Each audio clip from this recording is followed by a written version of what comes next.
is born ready. Okay. Go I ahead. can't hear Frank though. No. All right. So welcome everybody. Again, I am Danielle Norcross, the CEO of the Greater Toms River Chamber of Commerce. Thank you so much for joining us today. If you have questions during the presentation, please feel free to add them to the chat. There will be a Q&A at the end, and Frank will be able to answer hopefully all your questions. I think that's it. So I'm going to introduce our speaker for today, speaking about the no nonsense business budget, know where you are and where you are going. Great for the new year. And Frank Minetti from Minetti Standard is going to be teaching us about that. So thank you, Frank, for being here with us. And again, we will be recording this and add any questions you have in the chat. Take it away, Frank. Okay. Thanks, Danielle. So, excuse me. This is the no nonsense budget, which is essentially the no nonsense, no frills budget. Just a quick note before I start, we do offer a free 1-hour consultation to chamber members. So if anybody wants to follow up with anything that we discuss, please reach out and we can do that. And we'll also be at the Member Connect on Friday if you have any questions as well, if you want to follow up. So today we're going to talk about a few things. Number one, what is a budget? The questions we need to ask ourselves before we do the budget, the information we need to get ready and get together. We'll talk about the budget inflows and outflows, what to really do with the budget, and a couple of reasons that budgets fail. And by the end of the time, we'll go over ways to avoid that as well. So I think a big reason that people tend to shy away from budgets is that they find it just scary. They'll say things like, I'm not a numbered person, or it's too difficult, or I don't want to fail. This is just a definition I pulled off the internet. It's full of kind of vague terms like planned sales volumes and accounting jargon, expenses, assets, liabilities. I can see why someone would feel like this is a hurdle. This is a difficult thing to do. And really it's not. It's fairly straightforward thing. You have two choices. You can avoid pain now, or you can experience pain later. I prefer to avoid pain now. And second, really, if you can add and subtract, you can do a budget. So I have a more straightforward definition. It's a simple way to see if your business has money. We're not doing anything complicated here. One thing a budget is not is a profit and loss statement. So you'll hear people talk about if a business is profitable, if it has losses, why is it that I have so much, Uncle Sam says I have so much money, or I have so much profit and I have no money. Let's take the idea of profit and kind of throw it out the window. This is a cash flow budget. So we don't care about profits unless it hits the bank account. The number one killer of small businesses is really lack of cash or lack of cash flow. So there's two things that contribute to that: a lack of planning, which hopefully we'll address today, or a lack of understanding of the timing of cash flows, when cash really is going to come in and when cash needs to be paid out. And we'll also try to explain that as well. Because budgeting can really be the difference between success and failure in a business, especially in this economy where things are so close. So to prepare ourselves mentally to really go through the budget, this is not really a lot of deep thinking, but we need to set our goals. Why is it that we're preparing this budget? For sake of illustration today, my goal is to have enough money, and that's really it. Your goal could be retirement. It could be expansion of the business. It could just be to start a new company, but that will drive the numbers in your budget. So it's important that you know what direction you're heading in. Next, you want to decide how much detail you want in the budget. So this could mean two things. Number one, it's the amount of detail you have for, say, sources of income. So you might just say revenue versus if I'm a contractor, do I want to do residential work and commercial work? It's something that you need to decide up front, and also how much detail you want in your expenses. Do I want to say I need to spend X amount of dollars in office expenses, or do I need to detail all that information? And that's totally up to you. The other way is by time frame. You could do a daily budget, but I don't really recommend that. That would drive me crazy if I had to do that. Most people have success with a monthly budget. It's frequent enough where it gives that information that's fairly current, and it's not so frequent that you're constantly updating it. And it's also nice that it coincides with bank statements and credit card statements and things like that. It just makes it easier to follow. We want to ask ourselves, when we actually get to the point when we're preparing the budget, what are our wants and what are our needs? A need is something that, the minimum amount of money I can spend for something and still make money. So and a want is, the shiny thing. So do we need the best truck, or do we need a truck that's just big enough to carry the materials?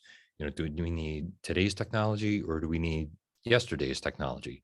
So these are the kind of questions that you want to keep in the back of your mind. Ideally, we would like to be able to pay for our wants, but sometimes we have to adjust the budget to just reflect our needs. And finally, we want to make sure that we're realistic. This budget has to survive you. An old boss of mine used to talk about people who make up numbers, and he called it pie in the sky accounting. And we want to avoid that. We want to make sure that you're able to do the work that's needed to drive these numbers in the budget, and that the numbers are actually within reach. They're not too high or too low. So that's the thinking that we want to do. We want to get together a few things before we start. So first we have bank statements and credit card statements. These are very helpful because we can look back and see, I prefer 12 months worth of history. So it's January now. If I look at the January 2021 bank statement for my budget, I can see what I spent, and I can have an idea of what my expenses will be this year for an existing business. Loan or lease documents will drive the loan payments or the lease payments, and customer agreements are useful for timing of when sales money will actually come in. So are we selling inventory and getting paid right away? Are we using service agreements where we get paid monthly? Are we a construction contractor where the contract defines that we get money at phases of of completion? So these are all things that we want to consider and use the agreements for. Budgeting tools. There are my favorite tool really is Excel, because it's easy, it's pretty much free because most people have it, and it's changeable. There's also no fear that changing the budget will affect all the other accounting stuff that you might have in your system. So QuickBooks has a great budgeting tool, and it's very informative and it's very useful. But I find that the Excel method is a little bit easier. In fact, personally, I will develop a cash flow budget in Excel and then put it into QuickBooks because I just find that's the easiest way to go. Now, startups have a little bit of an uphill climb because they don't have bank statements, credit card statements, any kind of history. So you might have to do some research there, make some calls, maybe to a similar company that's outside your competitive area, do web research, call some professionals, things like that. So once you have your information together, that's when we can start the budget. First thing we want to project is sales and receivables. So for an existing business, what do we expect to see this year in sales, and what do we expect to collect on money, on jobs or services or whatever that we've already performed? So you want to take that and project that out. Next is loan proceeds, which I do want to point out, this is not a profit and loss item. which is, it's important because I had noted that how important cash flow is. This is not as good a source of inflow as a sale or receivable because you have to pay it back, but it is sometimes necessary, and it's important to include this in part of the plan. One note to make is that, as you figure out what to borrow, it's important that you don't over borrow or continue to borrow. Next item is owner investments. You may or may not have to invest additional money into the business. Usually, if there's a loan involved, the bank will want to see some sort of owner investment, if not necessarily cash, it would be some sort of collateral. As a startup, you do have some additional considerations. You primarily have a delay from when you start and when you start to collect money. So it's important to acknowledge that, you might open the door today, but you may not see money for 30 or 60 days. So you have to find some way to finance that. So that's our inflows. These are some sample inflows that I just came up with. So I created the Happy Camper Company. I really didn't put any cash in here at this point. We'll get to that as starting cash. I'm using Happy Camper as a startup company just for illustration because it's a little more complete. We did our homework and we decided that $100,000 was the amount of money that we needed to borrow. We saw that we have $25,000 to put into the business. So we have $125,000 before we start the business. Sales will be slow to start. So that's what we're looking at. This sheet only has 3 months. Ideally, you want 12. You want to make sure that the numbers are based on reality. They can't be what you could make. They should be what you think you'll make. And it's important to include some kind of a discount if you're not sure. So if you think that you're going to collect 25, this number might be 20. But if you think you're going to collect 35, this number might be 35,000. Frank, I'm sorry. Excuse me. I'm sorry to interrupt you, Frank. You are not sharing your screen right now. I'm not. No, so I don't want you to keep going. If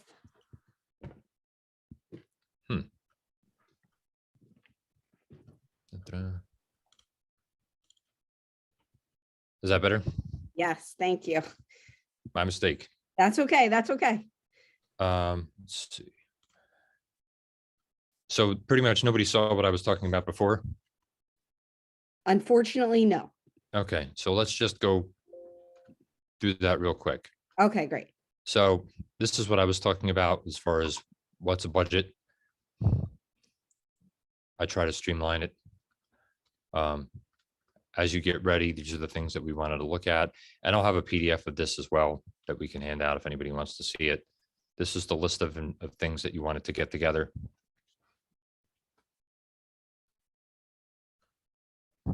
So we talked about inflows, and this is where we ended up. So just to go through that real quick, we have the $100,000 to borrow, $25,000, $125,000 to start, and then these are the sales. So what I was talking about was, as far as the discount, if you think you can make 35, but realistically you're going to have 25, then this number makes sense. But if you think you're going to make 25 and realistically maybe you're only going to make 20, then this number should come down, because you'd want to make sure that you want to be more conservative now versus, coming to a real problem and not having any time to account for it. And ideally, you want to see additional months out here as well. So that's the inflows. I apologize for the technical difficulties there. Let's look at the outflows. And the first thing we have is operating expenses. These are things like payroll, rent, insurance, supplies, marketing, which, as an aside, drives sales. So it's important to, there's a relationship there to acknowledge that. And of course, we want to include Chamber of Commerce dues. Next is lease payments. You might have a copier or a vehicle or a phone system that's on lease, you want to include that. Loan payments will be dictated, uh, by the money that you borrow. And again, this is the other half of the loan proceeds that you do have to pay back, and it's not a profit and loss item. So I just wanted to make that note. This is one of those situations where, a business necessarily could be profitable, but could be insolvent, or it could be short of cash because they have too much debt. There are a few other things that are worth noting other than the normal recurring items. Yeah, special purchases. So maybe you'll start out the business with your personal vehicle and you want to purchase a vehicle and for the business, things like that, or a piece of equipment. You want to include that in your account. Or if you have maybe an annual software subscription that it's cheaper to pay all at once, you'd want to include that in your budget.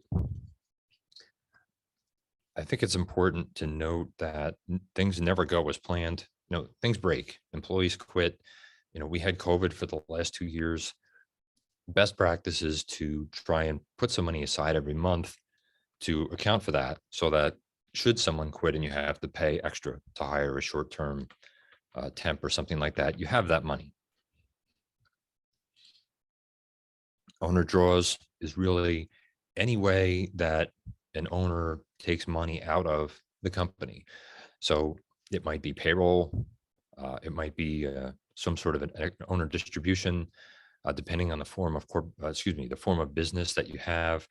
But really, the bottom line is you have to eat, and it's important that we account for that. The business has to support your life.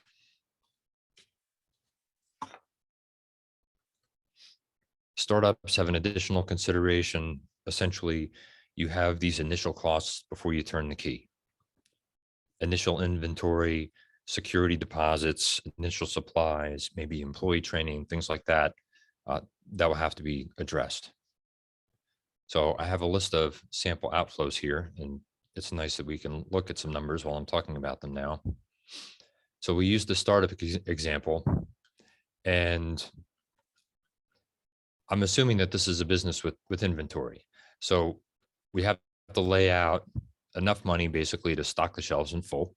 And really, we want to have enough inventory to sell and not be out of inventory by the end of the month. So that's why this number is a little bit higher, because we had sales of 25,000 in the first month, just to account for that.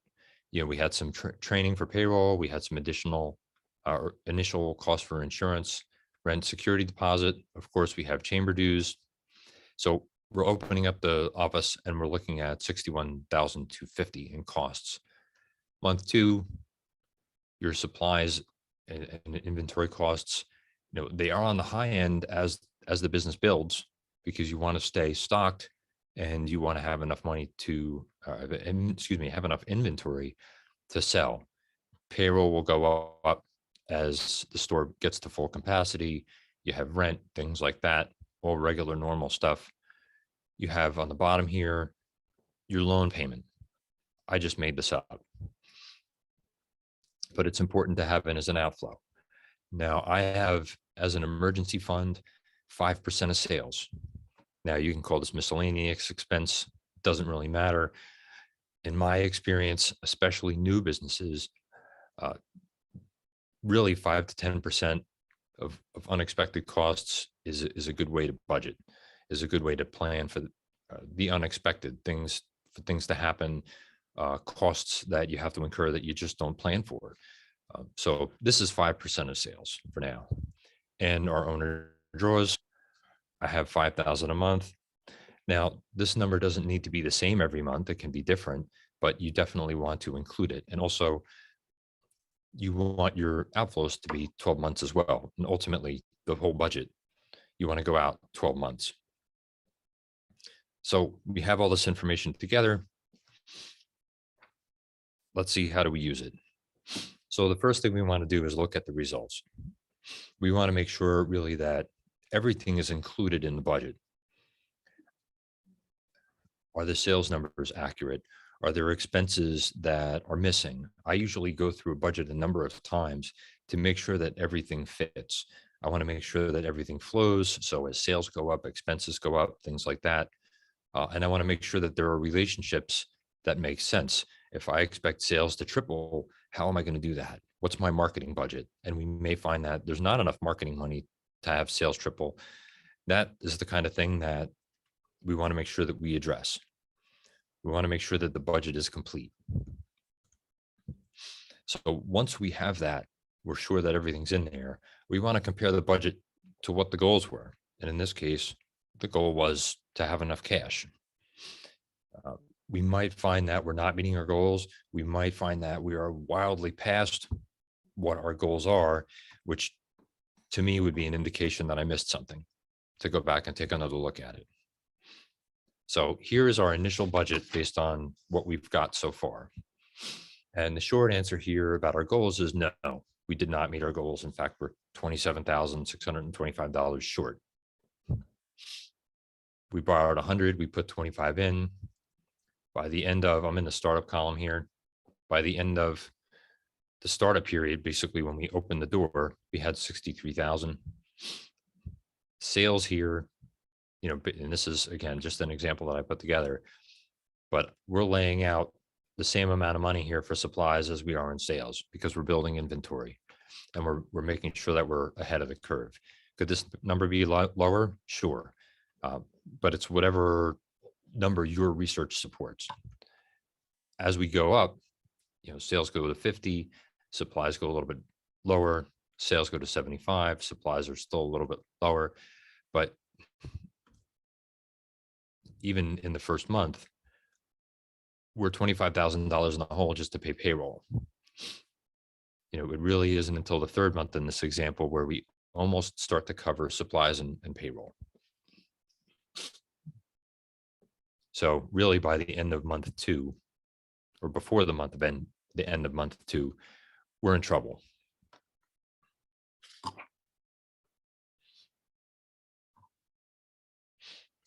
One thing that, okay.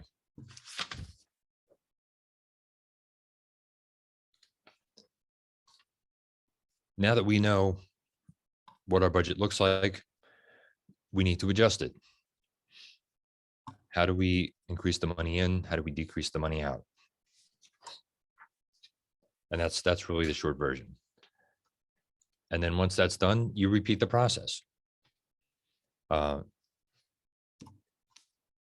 This is not a one and done kind of thing. A budget is something that you revisit on a regular basis and update, ideally monthly, at least yearly. It's not a bad idea to have what's called a rolling budget. And that's basically, if you're doing a monthly budget, to have 12 months ahead all the time. So in this example, we have startup through, let's say, month 12. And once January is done, we would add January of 23. So our budget would go from, January of 22 to January of 23 for 13 months. And each month we add to that. And the nice thing about that is it keeps you involved in the budget. It lets you make changes in the budget. You can see potential problem areas sooner.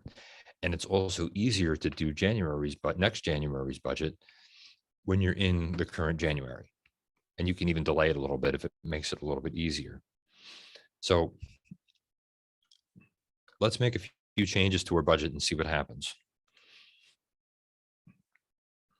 So the short version is we're doing okay now. My goal was to have enough cash, and I in fact do have enough cash by month 3. Now, if I expand this out to 12 months, I'm probably still short cash, but at least in this example, we're still solvent. So what happened? First, we decided that $100,000 loan wasn't enough, so we borrowed $125,000. Second, we talked to Aunt Betty and we convinced her to advance us $10,000 of her inheritance. So now we're up to $35,000 here. So we have $160,000 before we start. The second thing we did, which is not the greatest way to go, but it works, is I lowered the emergency fund. Basically just decided 5% of sales is great in a perfect world, but for now, we need to work on keeping the business open and then maybe think about the emergency fund down the road. So between those items, those three things, we brought in $41,000 because we were $27,000 in the hole and change before. So if that didn't work, you'd have to go through the budget again. So maybe find a way to collect receivables sooner, or additionally use a personal credit card if necessary. Say in month 3, when the bill comes for the supplies, you pay it on a credit card rather than write a check, and maybe stretch that out. Those are just a couple of options, but the key here is to know that that's going to happen in month 3, so that you can get the credit card now if you think that that's going to be the solution. It's kind of a tedious process. I'll acknowledge that, but it's in my experience, there are two kinds of people when it comes to budgeting. There's the people that follow the budget and people who spend too much time putting out fires. So I like the budgeting way because it's more boring and it's better for my mental health versus the putting out fires method. So that's the total budget process. Some of the things that we can do with the budget as far as keeping up with it and using it as a planning tool, and as far as determining how much we want to borrow and things like that. And actually, another note is that this is very important if you're going for financing.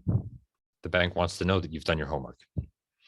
So now we'll look at a couple of reasons why budgets fail. Really, this is a big one. If your sales are far out of reach, then you'll find that you'll be disappointed, number one, and you'll never have as much money as you think you will. The sales have to be reasonable. They have to be in line with your marketing budget, and they have to be in line with the amount of payroll that you have, or the amount of hours a day you can work. If the sales level depends on you working 11 hours a day and then spending another hour or two on paperwork, that's not sustainable.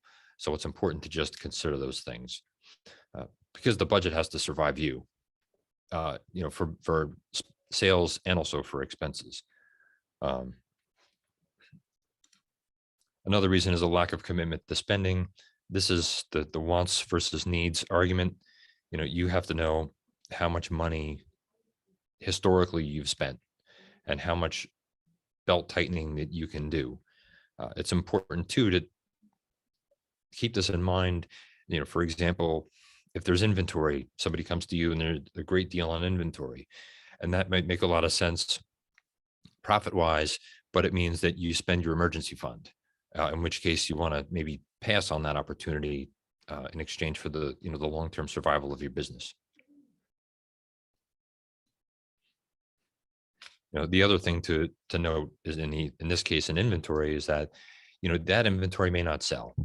It may be discounted for a reason, and then you may end up selling it for break even or a loss, which is never good. Another important reason is that there's no monitoring. It's important to stay current with your budget in order to make sure that it matches with your current circumstances. Life takes detours. If you are going on a trip and you know that the directions are head north 10 miles and then turn left, if you have to take a detour, you're going to end up in the wrong place. So it's important to do that with the budget as well. It's important to do that with your business as well. As you update the budget, you want to acknowledge your current circumstances. And finally, we have no allowance for the unexpected. And that's what I was talking about with the emergency fund, especially for startups who don't necessarily have a history of 12 months of bank statements or 12 months of receipts or anything like that to rely on. It's more difficult. It's always better to be able to plan for things as they come up than to have them blow up in your face. surprises are much more disruptive. If someone doesn't show up today, if someone calls in and gives their notice today and there's no planning for that, that's a real problem. If if a product is not delivered today and we don't have any inventory, then that's a problem. So those are the kind of things that we want to try to address. And it's just not productive, and it's, again, not good for your own mental health to constantly be putting out fires, because I'll stick my favorite quote in here, to really emphasize that the business isn't here. The business is here for you. You're not here for the business. Albert Einstein said, "Not everything that counts can be counted, and not everything that can be counted counts." So at the end of the day, your mental health has got to be accounted for, so to speak.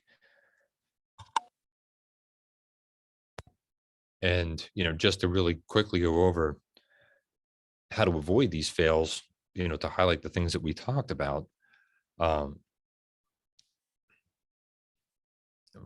It's important to set realistic goals. It's important to make sure that you are willing to do what needs to be done to make this business succeed. And actually, I tell people that one of the reasons that we do the budget is not just to find out if the business will survive. It's also to find out if we're willing to do the paperwork for the business to survive. So that's important. As far as the commitment to spending, it's not so much the commitment to spending to me. It's the importance that you recognize that there's a guide and that you plan for your own behaviors and your own habits. To avoid the no monitoring, I think, is pretty straightforward. Do a monthly budget. Even if you don't update your budget every month, say you update your budget every quarter or even every year, you want to try and stay on top of that. And one of the tools that we use to help with that is QuickBooks, in that I can run a report, any year-to-date report or monthly report, to see how we're doing compared to the budget. I may not change the budget, but I can at least see how we're doing in relation to that and make any adjustments that are necessary. And finally, you want to try and come up with that emergency fund, or include some sort of miscellaneous expense to account for that stuff that that you're going to spend, but you don't know what it is yet. So the price of inventory might go up or something like that. We want to make sure that we account for that.